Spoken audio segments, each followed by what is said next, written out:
Hello everyone and welcome to Investing by the Books, a podcast by Redeye.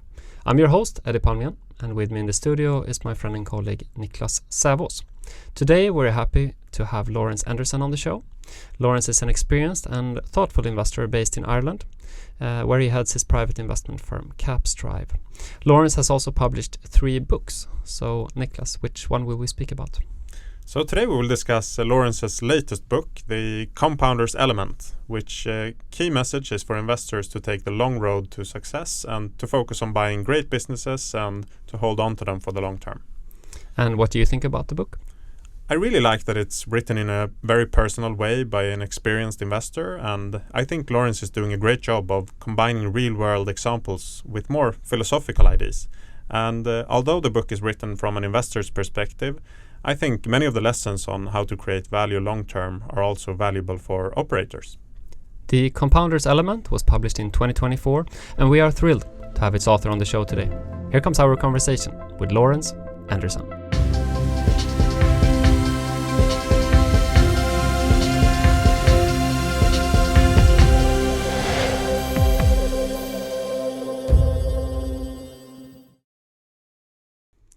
Hi Lar, and welcome to Investing by the Books podcast. Thanks, looking forward to this. It's great to have you on. We recently met here in Stockholm for Redeye's Serial Acquirers Conference. Where are we reaching you today?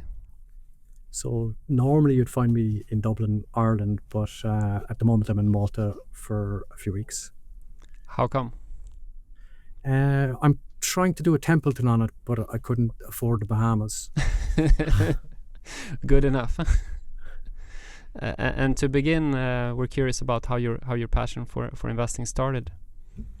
Yeah, so in my early 20s, I was working in Sydney, and they were doing a lot of IPOs, a lot of privatizations in particular, and they wanted to get retail participation. So these were effectively priced to go, and so the trick was really, get an allocation. That was the work, get an allocation. And normally they would have a sort of a minimum and maybe a maximum retail allocation. So, our friends would get together. Sometimes I'd actually lend a bit of money to some of my friends to use their allocation and you'd stag it in the IPO and then you'd sell it immediately. So it was really nothing to do with investing, but it did have kind of, maybe I would say, some of the characteristics where you have this, variable reward and the illusion of control, both of those things being kind of addictive, and that started the interest in the stock market. And I work with a lot of guys who work with mining companies. They were doing the swaps, the interest rate swaps for mining companies. That was back in the good old days where if you did an interest rate swap, you could present value the whole P&L. So these guys were getting bonuses, and they were speculating on mining stocks and things like that. And so it sort of started there. My office was near the Australian Stock Exchange. I used to go down at lunchtime, looking at tickers, just watching them kind of magically, so I was definitely looking at stocks as tickers, not businesses back then. Anyway, it started there and sort of grew out of that. I was addicted. Yeah. There you have many good sayings and what I think is quotes that I will keep in my books for the future. I mean, one is making money in the stock market is intoxicating as it doesn't look like real work. And I think you're spot on, like how you got started in the first place. It looks so easy. It does, and and theoretically, I mean, I think it's still the case in many respects in terms of like real work, working on a mine or working in a real business or doing a real job where there's real danger. So it's sort of still the case, but clearly there's more intellectual work and then there's emotional work that you have to do. But it's very intoxicating and still is. And why did you end up being in Australia in the first place? I followed a girl actually.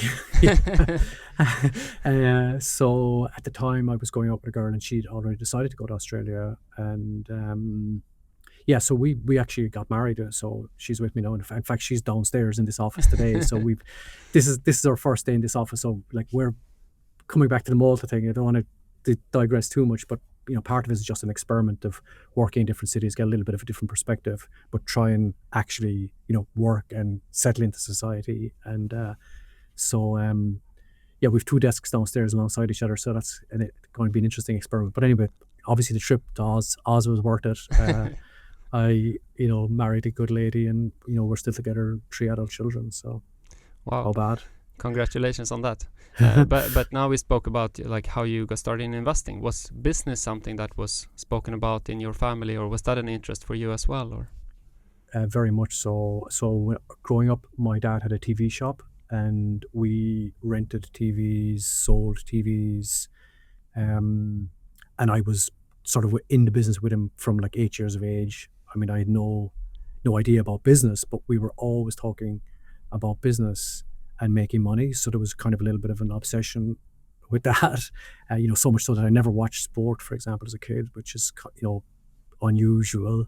My dad said he took me to the park once and kicked the ball, and I didn't kick it back, and he said, okay, that's all. He's just not interested. He's just not interested, so we won't be bothering with that. But I learned a lot. I was working in the shop. I remember getting my first wage packets and things like that in an envelope, £2.50 on a Friday, and that felt really good. And so it started there. And today we will speak about your excellent book, The Compounder's Element. Why did you decide to write the book?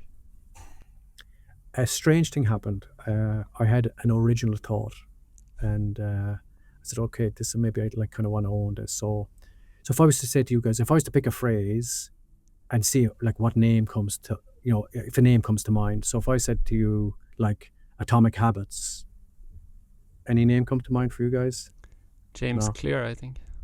Okay. Or if I said to you Anti-Fragile. Nassim Taleb. If I said to you The Compounder's Element. Lar Endersen. Exactly. So, So but joking aside, I mean, it started with, I was really asking in the business, what am I solving for? Like, what game are you playing? And I've been asking this like for sort of 30 years, but, more deeply for the last 10. And I think you don't understand a thing until you start to write it down. And I was writing some notes along the way for my investors. And then probably about 2 years ago, I actually had been in the middle of writing another book, which I abandoned. I sort of got this idea, well, solve for what? What are you solving for? And, that's where I guess I concluded that for us, duration is the key. And we'll talk about that later, probably. And so then I said, okay, that's quite interesting. I've been reflecting and thinking about this. You only find out your mistakes and your logic flaws by writing them down. So I think 90% was clarification for me and learning. And, I guess 10% you'd have to say is ego or something like that. You think you've got something useful to say in the world and you're putting out there because, I think there's some degree of ego. George Orwell was asked this, I think, a long time ago, and he said, you either write for ego or to set the record straight. It's one of those two things. I think he had a couple of other ones as well, but they were the two main ones. And you structured the book in 4 parts, where you begin by discussing the benefits of taking the slow journey to success, and then go on to discuss how a great business looks. And in the 3rd part, you focus on key risks. And the 4th part of the book, you end with practical examples. So let's go in a bit to all these parts. And to begin, I want to ask you sort of, what can we learn from the animal kingdom in terms of taking the long road? Because this is something you write about. Yeah, so I looked at sharks, elephants, and tortoises. And look, a lot of this is just to have fun with concepts and make them a little bit more memorable. So the shark is your IRR chaser. You're looking for high returns and you want them fast. Like, give me high returns and give them to me today, right? And, they want to be in what I call the IRR Hall of Fame. The elephants are your classic asset gatherers, and, they just want AUM. So, like, they're in the AUM Hall of Fame, or that's what they're aiming for. They don't really care about returns or duration or anything like that, but it's AUM's times fee and optionality on a performance fees. Who wouldn't like that? And then the third type are the tortoises, and they're solving for duration. So when you look at the compounding formula, capital, times 1 plus R to the N, the elephants are just give me a free option on all the capital. The sharks are, letting R do the work, and the tortoises are letting N do the work. And for me, it was sort of a real revelation that if you let N do the work or most of the work, the R almost doesn't matter. Not, of course, it's got to be positive and positive in real terms, but the N will do an enormous amount of the heavy lifting for you. And even more important than that is that it's easier to get a better N than get a better R if you're in the game of survival. And I know there's a little bit of tautology, circular reference there, but if I often ask my friends, "Do you want to be a top 5% of asset managers?" And I'll say, how do you do it? And they'll say, well, earn 15%, earn 20% or whatever. I said, no, just survive 20 years. Yeah. And you'll be there. And I think it's easier to survive 20 years. And I'm not trivializing surviving for 20 years, but I think that's easier if you go about it in a particular disciplined way than it is to, compound capital 15 or 20% for, a very long period. And look, some people do it, but that's exceptionally hard. And I prefer easier games. When did you realize this? Because you started in a different fashion in the industry, as you mentioned. Yeah, it's probably only about 2 years ago. And I think this is the insane thing about this craft. Like, you can be at it a long time. And I mentioned a thing in the book called the vicarious visceral gap. And I had all this vicarious learning, in my 20s, read everything. But until you're actually putting your hand in the wound and making mistakes and losing money and observing and reflecting on those observations, there's a huge gap. It's just they're not even close. And I think it's the fun part about this. And even in recent months, there are other things just emerging in how I think about this.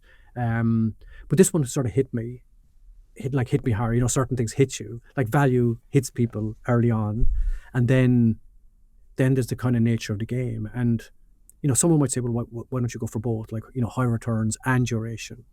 So, well, yeah, like that's cake and eat it, and eat somebody else's cake and get them watch you while you eat it or whatever. It's not very realistic unless you're brilliant. And I know I'm not brilliant, but not even excellent. Maybe somewhere better than good. And if you can be, and maybe that's an exaggeration, right? Only time will tell. But better than average, maybe even, and maybe that's an exaggeration. So I have friends now telling me I'm lying here. But there's another phrase I use, which is like the median is the message, not the average.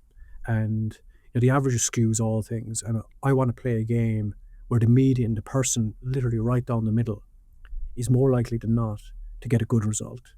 And if you do this activity, 100 times, like in 99 out of 100, you're probably going to get an okay result. And I think the sharks, if they do it 100 times, well, I don't know how many times, but there's, a certain number where you're just taken out of the game. And, well, that's back to ergodicity and these things. It's done, the arrow of time is only going one way there. And, so it's recent. It's kind of almost embarrassing that it's recent. It's kind of, what was I doing for the first 28 years? But, hopefully I've got another 20 years. Yeah, and then there's always like not one answer for everyone. And you have a good quote from the book that the beauty of the investment industry is that there are multiple paths to prosperity, but only when we match the path to our personality. And I had a discussion with one of our analyst colleagues yesterday about this. Like, what does he really mean with this? So how do you interpret this? Yeah, so, and I'd get a small bit philosophical here, guys. So, essentially, we're all on a journey, yeah. And my view is the journey has to be, if you can, and you're lucky enough, should be enjoyable. And if I could took an example, I'd say for I could give you an investment that will give you no return for 10 years, and at the end of year 10, give you a 3x or a 4x. Would you take that? And people might like intellectually take that, but that journey is absolutely horrible. Yeah. But for somebody else, it mightn't be actually. For somebody who's got a certain degree, a certain type of personality, that might be absolutely fine. I'd say possibly, a lot of people that would be absolutely fine. I know for me it wouldn't be. I like to get a small bit of feedback along the way that, I'm sort of on the right path. And the other piece of it is, the company you keep. So like a short seller, you're just kind of always in a bad, well, I suspect you're always waiting and wanting bad things to happen. I don't think that's necessarily a good disposition, but for some people it's fine.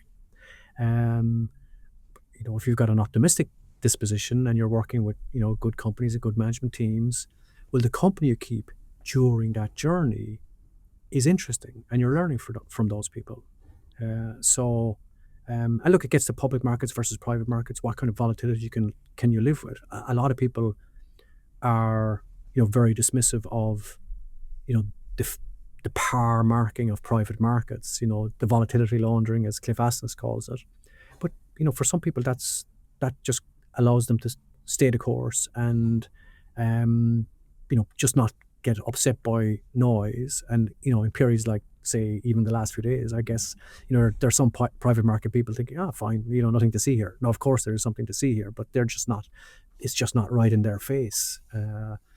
I'm not sure if that answers it, or I can clarify more. But. Yeah, no, definitely. And I think when you mean the last few days, when we're recording this on April 9th, it's been some turmoil in the market. But before we go on to the second section, I think just explaining taking the long path and the book's name, The Compounder's Element, if you can just explain what you mean with the title. Yes, so when it dawned on me that duration was the game to play for me and, my investors and business partners, I said, is there something that I could find as a tool to kind of lodge that in my head? And randomly, I don't know, I'm walking someplace, I said, you know what, I'll have a look in the periodic table of elements. I like to play with words. So is there something in the periodic table of elements that could be a nice reminder here? And this was long before I wrote the book, and that was kind of part of, again, one of the catalysts to write the book. And I stumbled upon neon, and neon is atomic number 10, and I'm thinking decades, and 10% is a reasonable annual expected return. But the nomenclature for neon is capital N, which I take as maximize duration, and lowercase e, which is minimize errors. Now, it's a very tortured analogy or whatever, but I had actually that element cut out and stuck on the side of my computer for months before I even thought about kind of writing this book. And max N, minimize E. But then there is, of course, it also ties into someone being in one's element and about enjoying the journey. Yeah. So, if you're in your element and you're enjoying the journey, I mean, you still may not get the results you want, but enjoying the journey is like 95% of the game, so that just really, really struck me. And look, it's probably obvious, and certainly obvious from you guys and what you do day to day, but this is an amazingly interesting craft. It's such fun, so much learning. And if at the end bad luck or stupidity gets you, well, if the journey's been okay, that's fine, but if it's a bad journey, there's no money, compensates. Yes, that was the spark for that title and thought. Great. And now let's shift the focus a bit to the second part of the book, where you actually write about what sort of these great businesses that fits your personality right now. And you introduce readers to the concept of structurally advantaged business models. And I think the concept is really similar to moats, but I think you have, and I really like how you have framed these different concepts in a way that makes more sense for you. I can really get that you have written the book, I mean, for yourself, but it's also really fun to read for others. And I think to play with words, as you said, it's makes these concepts stick a bit better. So I think that's great.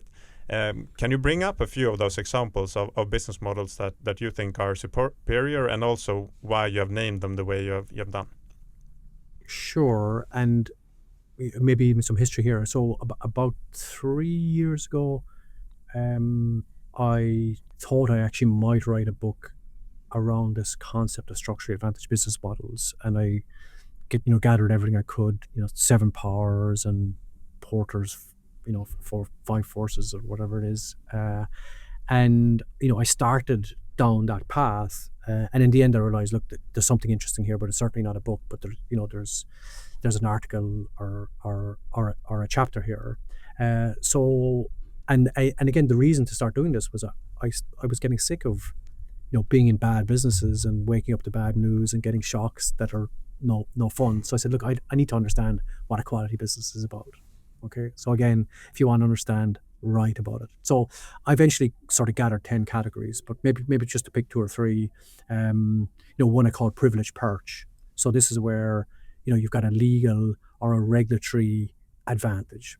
So Moody's would be a classic example, but testing and certification companies are good examples as well. And no sensible business is going to let a second or third rate testing company verify the efficacy of a aerospace part or something like that. Yeah. So that was Privileged Perch, and you're up there.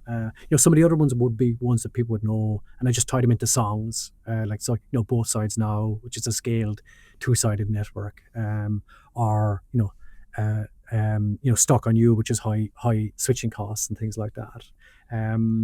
But other names that I sort of invented, the ecosystem enabler, which is somebody who enables commerce across an ecosystem, but critically, they don't try and take too much of the profit pool. So they enable 100, and they take no more than 5. Microsoft, I think, would be a classic example here. Maybe Stripe or someone like that in the private world, and maybe leading a little bit into your world. I christened a category the high ROIC Cookie Cutters. These are companies that can reinvest capital predictably and consistently reinvest their free cash flows at high rates of return. And I think that's a very, very powerful business model as well. So that's just a few of them.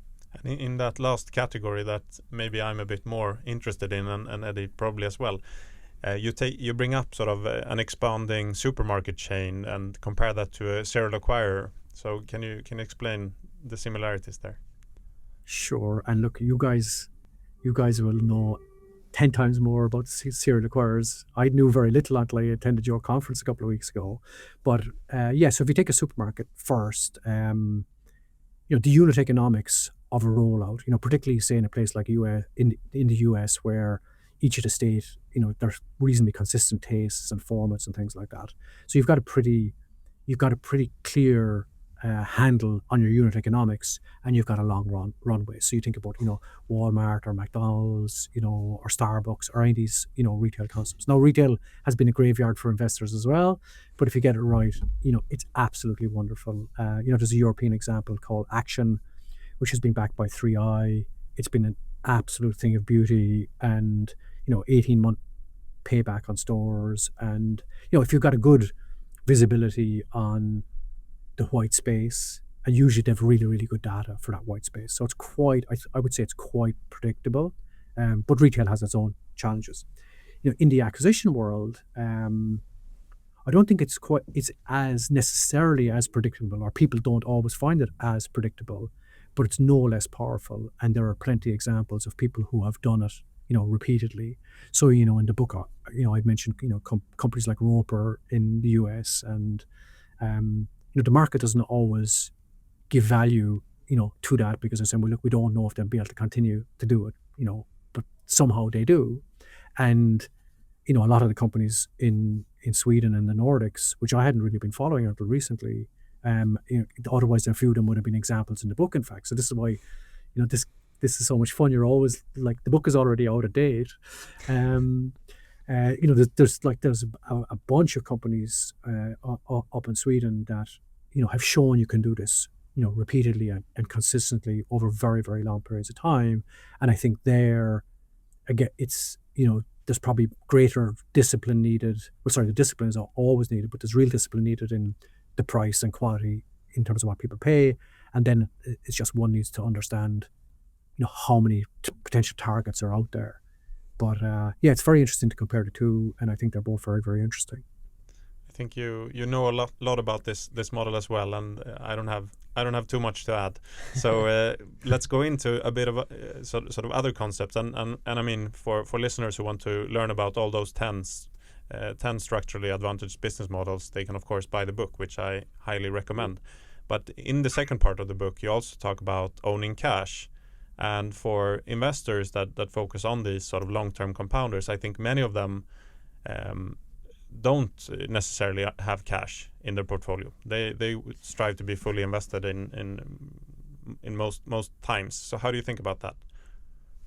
Yeah, so this is another one that's been evolving for me, and I should say at the outset, so the context is really important. So, a portfolio manager holding cash, versus an individual like any of the three of us holding cash in our personal situations, or indeed a company in which we're invested having some cash. When we look at a company and we like to have the fact that we have cash.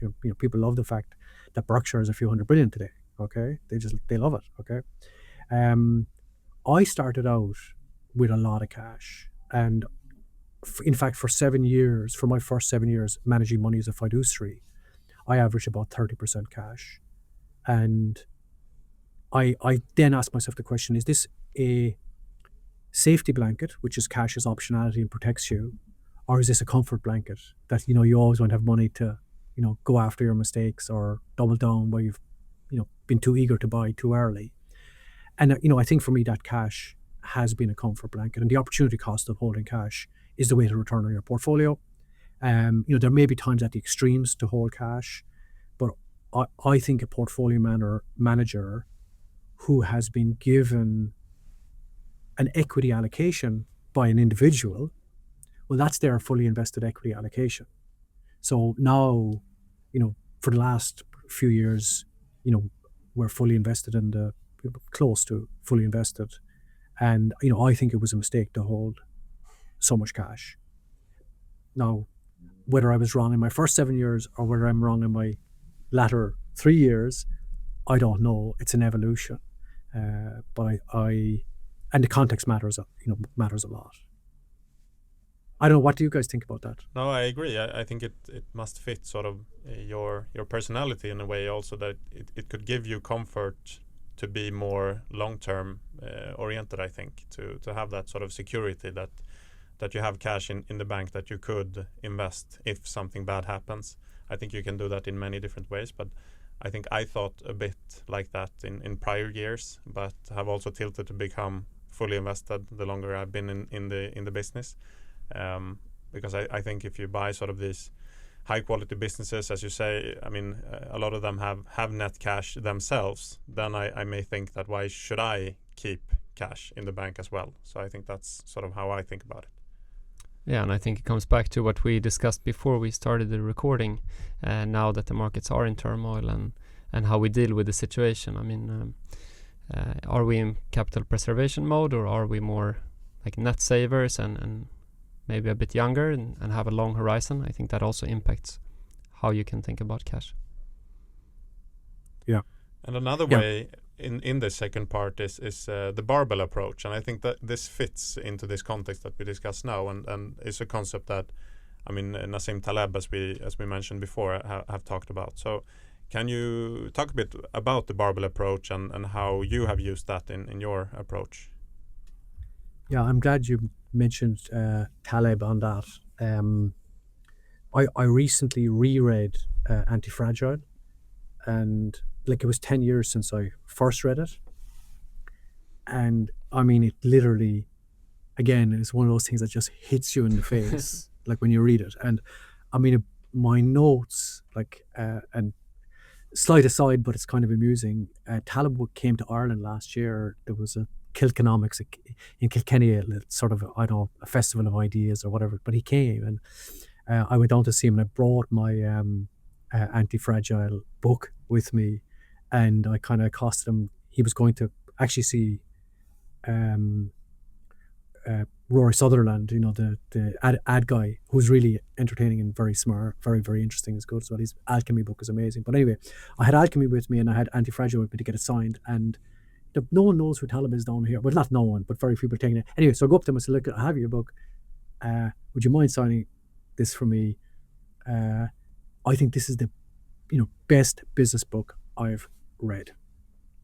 And he just looked at me and said, it's not a business book. Okay. No, I didn't say anything. It was just a thanks, sign it, whatever. But it was just very Talib, like the compliment. And I forgot to ask him. I'd love to say, well, then what is it? But I guess the best book ever is the one that's uncategorizable or something like that. But anyway, that really influenced me.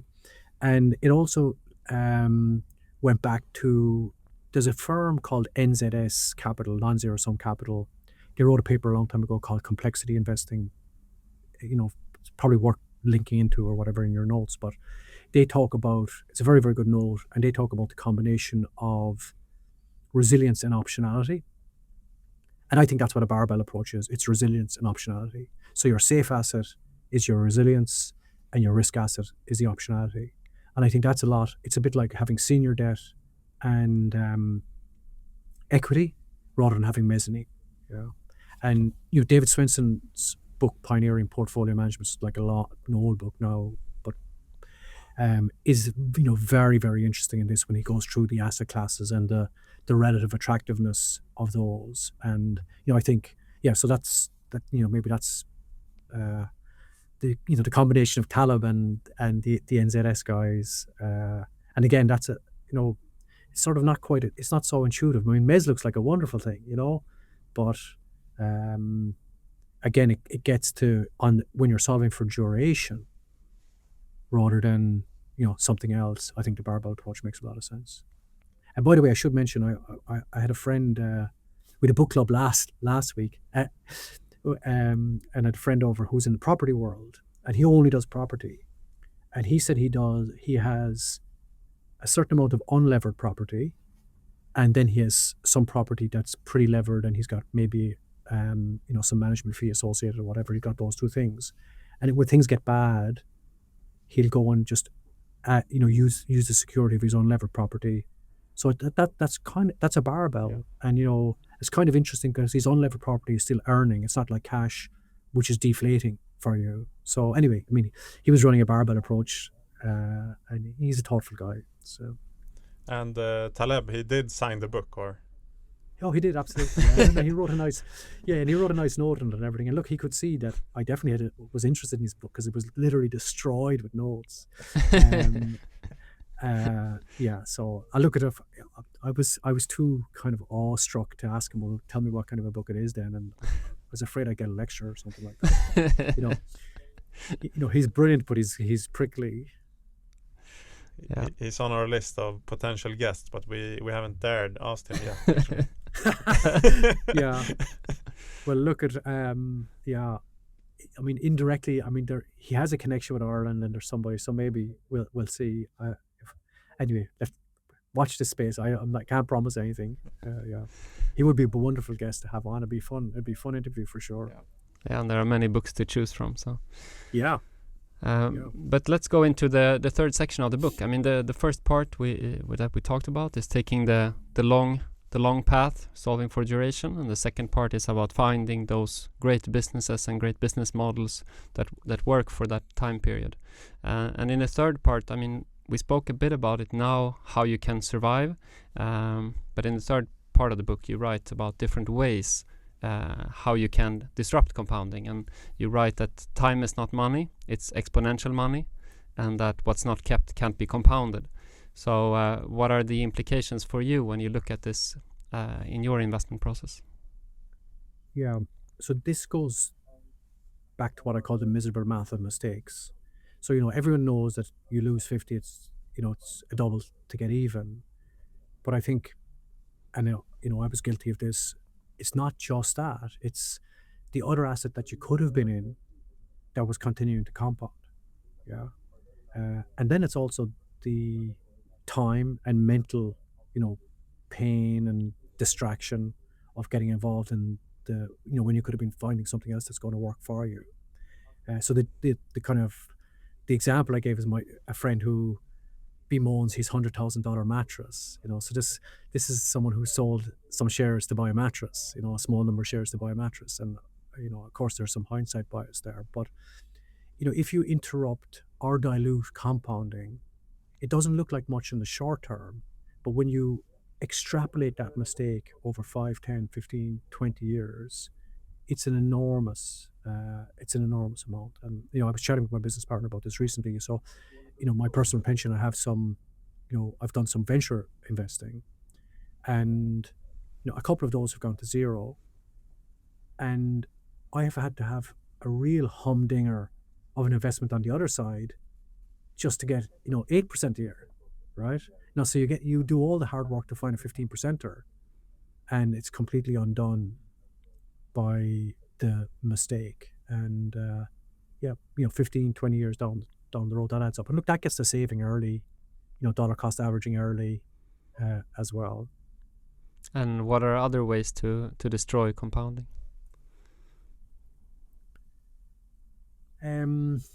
Other ways than making mistakes and losing money? Well, I guess there's tax efficacy, right?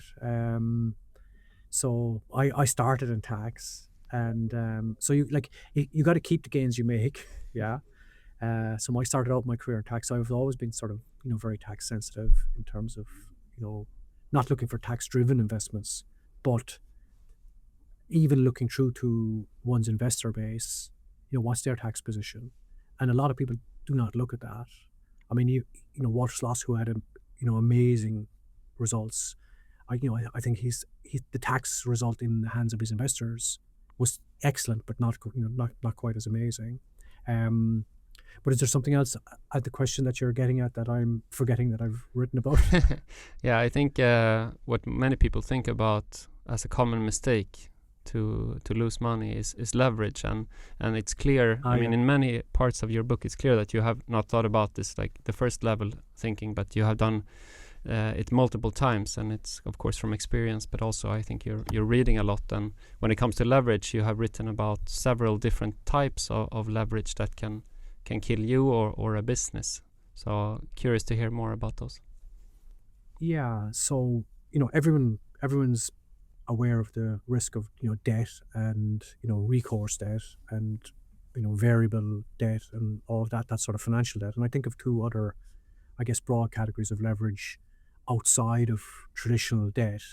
One is off balance sheet leverage, and that would be things like pensions, derivatives, warranties, JV commitments. And again, I think most of your listeners would be familiar with those. But then I think there's a second category of hidden leverage, and in that I would call it like anything that is a tailwind to a business. And categories here would include leverage customers or a leverage industry structure, concentrated suppliers, concentrated buyers, the working capital terms in an industry that can change. So maybe it's customary for an industry to give 90 days and there's a bit of a shock and everyone moves to 60 days. Others would include like cartel structures or particular regulatory reliefs. And I mean, you could add maybe a lot of what people have seen in the green investment landscape as well here. Anything that has really helped that can be taken away is hidden leverage. So they'd be some of the other ones. And look, there is another category that I talk about as well on the helpful side, which is friendly financial leverage. And the insurance float in a profitable insurance company is the one that most people would be familiar with. But there are a few there that help as well, where people are getting advantage through their liability structure. But it's very, very rare and hard to get. Mostly leverage is a problem, and it reduces optionality, and there's a terrible path dependency with it. And it doesn't just amplify results, because it can't make a bad investment good, but it can make a good investment bad. and there's a real nasty asymmetry there. So leverage is best avoided It's in all its forms. it's clear from hearing you now and reading the book and all that you've done a lot of thinking, and it's great that you've put it in on paper. And in the fourth part of the book, you discuss events that has happened through your long career. And one thing that got me thinking a lot was that you mentioned that you thought it was a huge difference between managing your own money versus managing money for others. Can you explain what you mean? Yeah, I looked at this is a not a it's literally a difference in kind, I think. Yeah, because I mean, firstly, like the stakes are totally different. What happens to someone's personal capital, it's fine, it's painful or whatever, but it's yours and you can own your mistake and it's fine. But when you're managing as a fiduciary, this is someone's savings. Savings is hard work. It's time. They've turned hard work into time, and it's their claim on future time or having more choices in the future. So the stakes are, number one, the stakes are higher. I think number two, mistakes are more painful because you can sort of bury your own personal mistakes, put the head down. I mean, how many individuals have you spoke to who've come out of a poker game and they broke even? Everyone seemed to break even, but there's one guy with all the chips.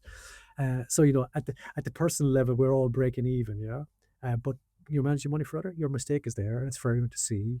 And we don't like to be seen as stupid. Like, it's just no fun, and you look stupid a lot because maybe 55-60% of the time you're right, which means 40 or more you're wrong. You're just wrong. And when it's private, it's fine, but when it's there in your letter, and again, this drives a crazy behavior. People selling out holdings year end because they just don't want to admit they ever owned that horrible thing that they don't want to be having to explain to people, right? Yeah, I think the third one, and this is kind of interesting, I've been asking a lot of people about this, is you probably feel that you need to appear a lot more rational when you're managing money for others, on your diligence. So you're probably acting safer and acting maybe less on your gut or your instinct, or doing something that you can't actually quite articulate, but sort of makes sense to you. And there's an interesting follow-up question from this, which I've been asking a lot of friends, and I'd be interested in you guys' thoughts as well, is like, portfolio managers' personal account versus their professional account, which gives the better return? And, so far, everyone I've spoken with have leaned heavily that the personal portfolio is giving a better return. Now, maybe there's a small size thing, maybe there's a narrative bias thing going on there, but I suspect there's something deeper in terms of, being willing to, buy at the bottom, admit a mistake early maybe and sell it and just get rid of the damn thing. And I'd say that's a very interesting possible area of study for someone to do. But I don't know what, I'd be interested in what you guys think or seen, or I would assume that reaction there. Yeah, I would assume that the personal account is maybe is worse off, but then their partners or their children or their other family members, they get the real benefits, because there you really don't want to take any risks and really buy at the bottom and so on.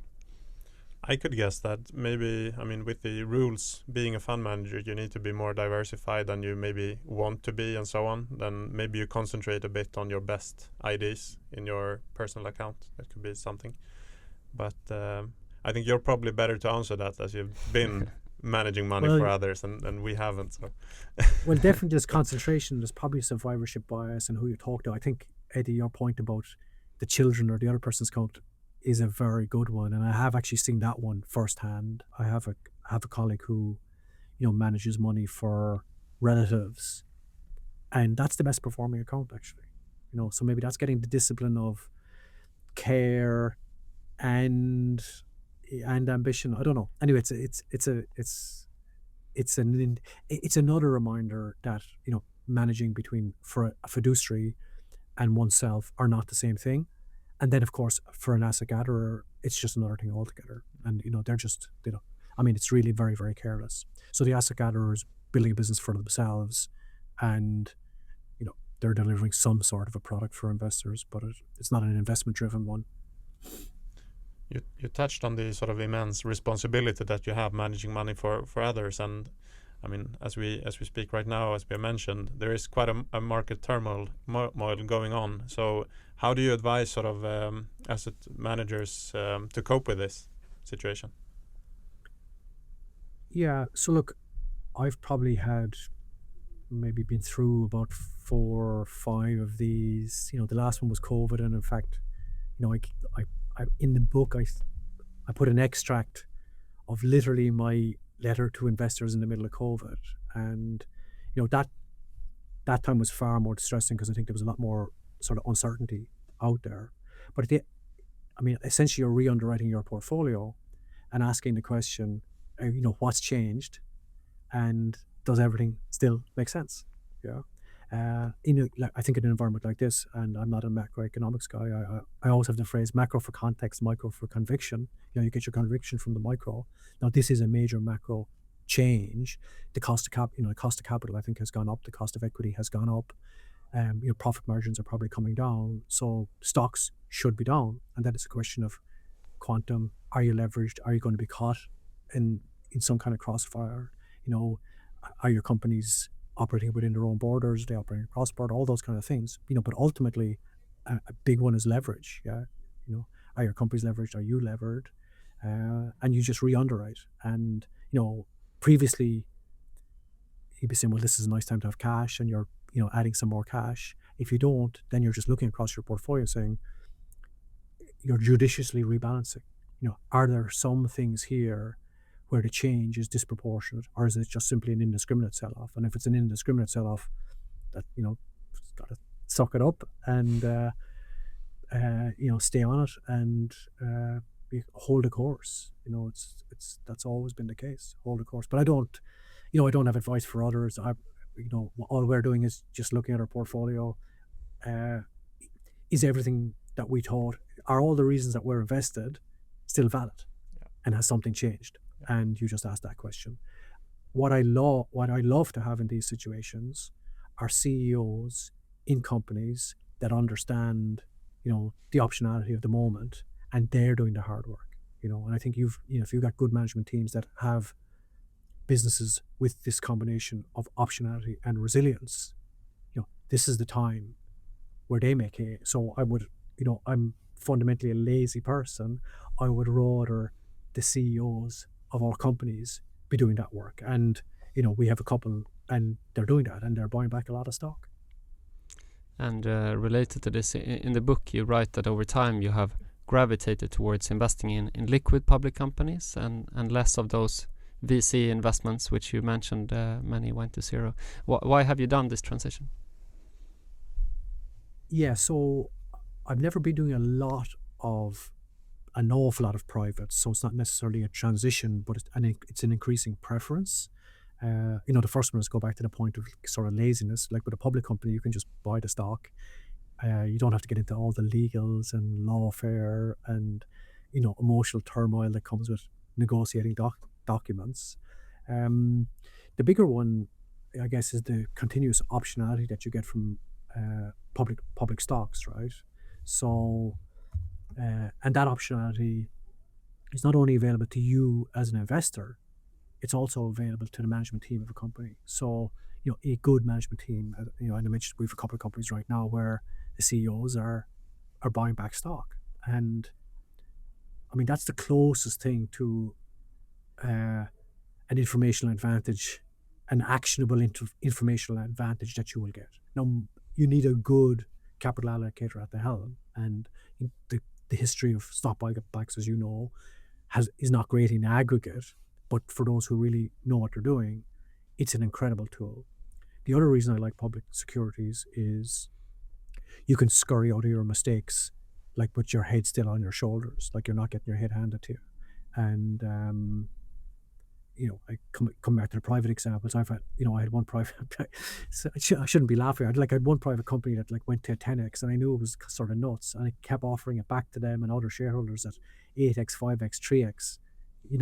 but no, there was nobody taking it back, even though they did the most recent raise at 10x, and it was still a zero at the end. Like, in a public company, you've options along the way, and if you've made a mistake, hopefully it's not a cliff risk. Depending on the company and the work you've done, usually it's not a cliff risk. Usually there are some signs there, and you don't have to make the money back the way you lost it. Yeah, and I say, you get 30,000 new choices every day or 20,000 new choices every day. Now that's maybe the tyranny of too much choice, but you also get a new choice every day on your own portfolio. And fundamentally it comes to, do you see this, it's the instruct versus serve analogy. Is the market instructing you or serving you? Do you see this as cheap free optionality, or is it beating you around the place? And again, I think that's back to disposition a little bit. And I'm happy enough to take that, what I call the daily capricious score, in return for the free optionality. Now, in days like the last few days, it doesn't feel like an awful lot of fun. And, some of it is not just a capricious score. Some of it is actually a genuine repricing of risk. Things are genuinely less valuable to varying degrees, and the question is to how much. But, that's, you guys talked about the price of admission earlier. That's the price of admission to be in something that is literally a river of free optionality. And I think if your company CEOs are also highly attuned to that optionality, that's a wonderful combination. Do you still see any benefits investing in private companies? Absolutely. And, there are two bigger ones. I guess one is you do stay the course. So if you happen to have got it right, you're not going to get shaken out. You'll stay the course. I think the other one is, if you've got a board seat or a substantial majority position, you know what's going on. We really have no idea what's going on in public companies. So, sorry, I would have no idea. We're a small, modest investor. You've patterns, and you've base rates, and you've things to work with. But, in the kitchen, yeah, you're not getting into the kitchen, right? You can't see, how clean the fridge is. Okay. In a private company, I think you can, to a larger degree. I think if you're a passive minority in a private company, that's, again, a totally different, and there's all various degrees here. It's just a totally different world. Not great. So I think they're two of the big ones. And I guess there's a theoretical one. I'd like to see the analysis of this. I haven't seen it, but there should be an illiquidity premium for privates. So in theory, you should earn more from the privates. But again, getting out of mistakes, see optionality, and people have this idea of traders and investors. Yeah. So like Market Wizards, Schwager's Market Wizards. Some of these traders were the best investors of all time, right? Totally different game. And then we assume we've got traders, and we assume we've got investors over here.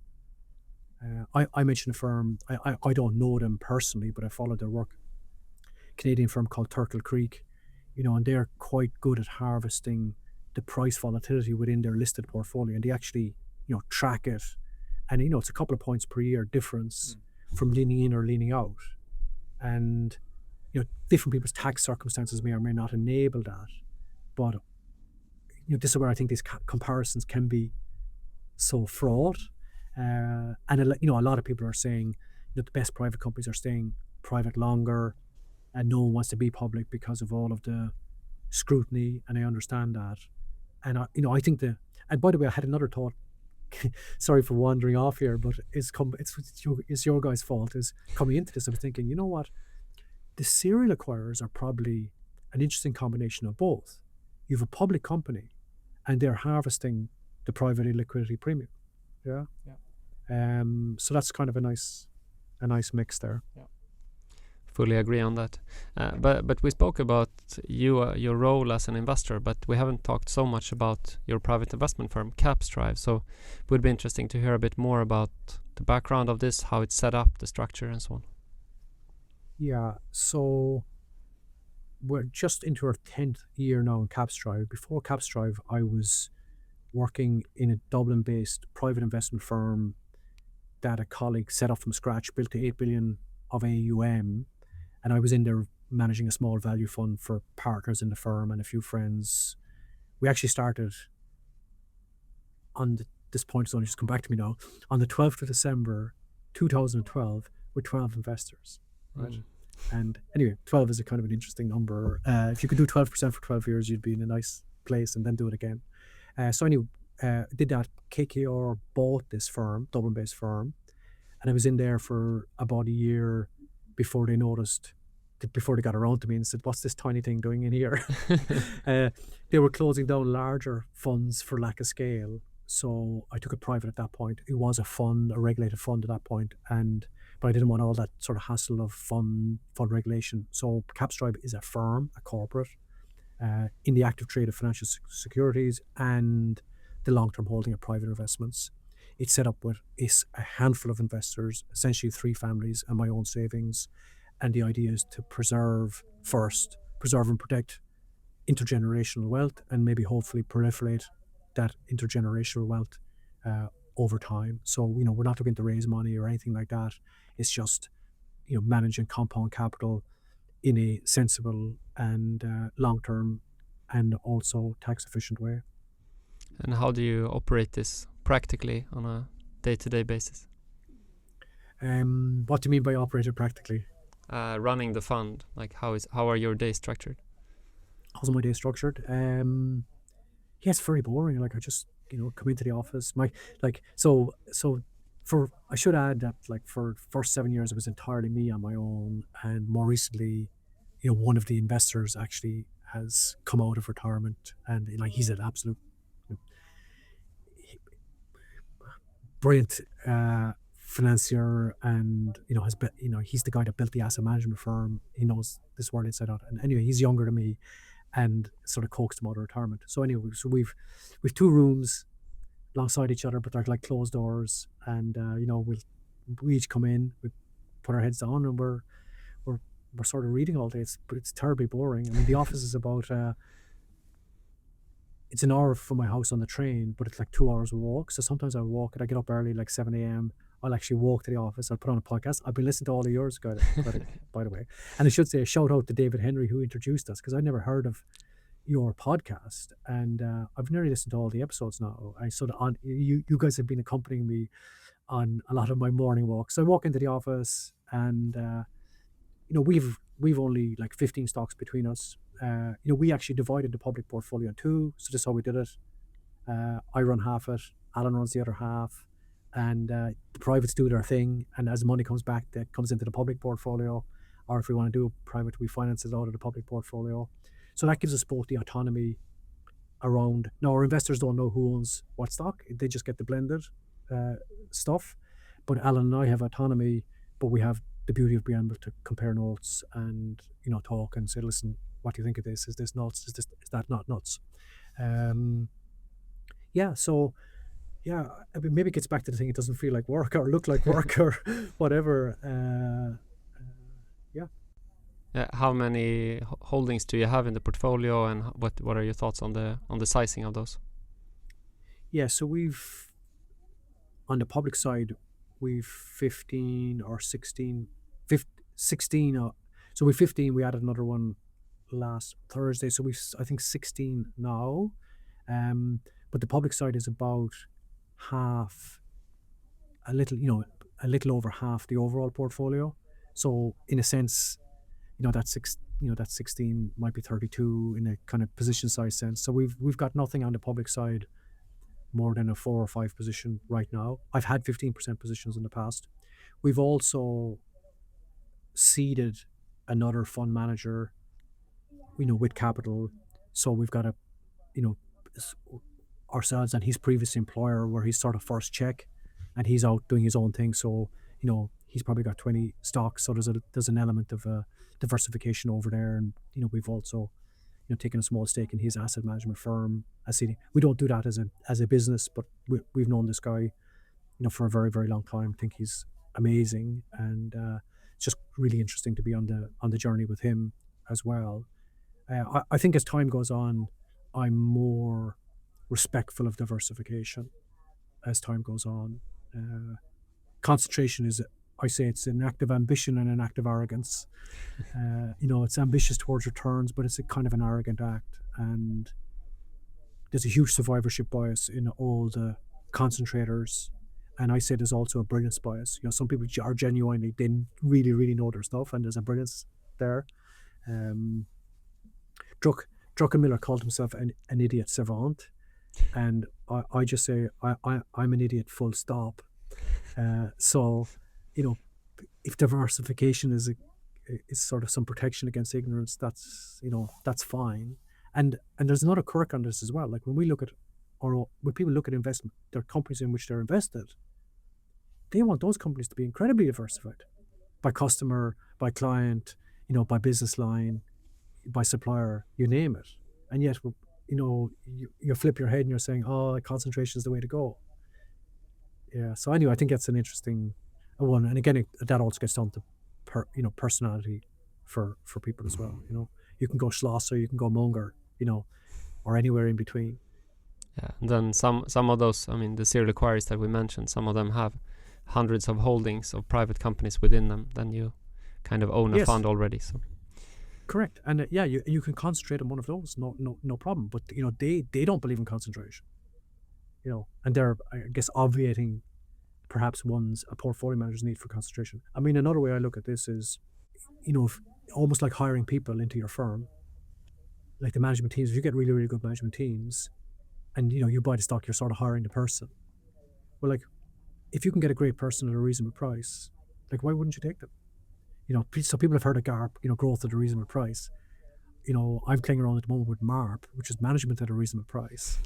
And you can get, there's a few in Ireland, CEOs, amazing, and, reasonable prices. And they've shown in times of crisis, they're busy at the moment, for sure. And if history is any guide, they're busy doing accretive things. So if you could have more of those, why wouldn't you? It's been great to hear sort of your thoughts about the book and your thoughts as an investor. And now we want to talk a bit more about you as an author and a writer. So this is the third book you have written, and one of your earlier titles is a really fascinating book that I read a few years back, which is called The Pebbles of Perception, where you discuss mental models. It was sort of a concept that really got me hooked into reading more and learning, and so I want to thank you for that. Could you please sort of summarize the book in a minute or two? Yeah, so the subtext of the book is how a few good choices, Pebbles of Perception, how a few good choices make all the difference. And I think it's in the subtext that the message of the book is. So there are a few things in your life that we all do that are very consequential. I've got like consequential decisions that make a huge difference in our life. And these are things like, where to work, whom to marry, whether to have children, where to live. So I explore all of those, and they're big decisions. If you get them right, we mentioned at the start of this, my trip to Sydney, it makes a big difference. And then there are also certain skills that I think are disproportionately valuable. So I do some work on like sales and negotiation in there, listening, and even kindness. So look, it's a collection of important decisions and useful skills, and that was inspired by Munger, the almanac or whatever, and that had been sitting on my shelf for a long time. So anyway, that's where Pebbles of Perception came out of. I'm glad you read it. Thank you. It's nice that you did. And that's actually 10 years ago now. So I wrote that when I was in KKR, and it's actually quite funny because no one knew. I just wrote the thing, and it's self-published, right? We put it out there, and then it was going around, and people were saying, "You've an unusual surname," but I didn't realize there was other Laurence Endersens out there, And a few days later, people said, "Actually, Lar actually wrote that." So it's kind of funny. And do you want to write more books going forward?